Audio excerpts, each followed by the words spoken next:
Okay guys, good morning. Okay, maulan na araw tayo ngayon guys. Okay lang yan.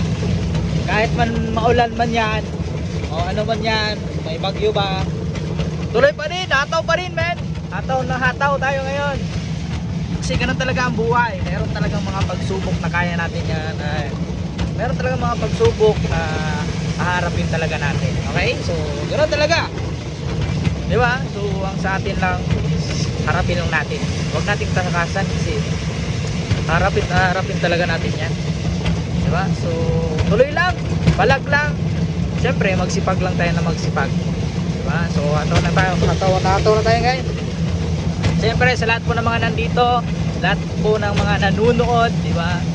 So mga kagaya ko dyan, namamasada araw-araw, maulan man yan, o terik man ang init, basta tuloy-tuloy lang para sa pamilya.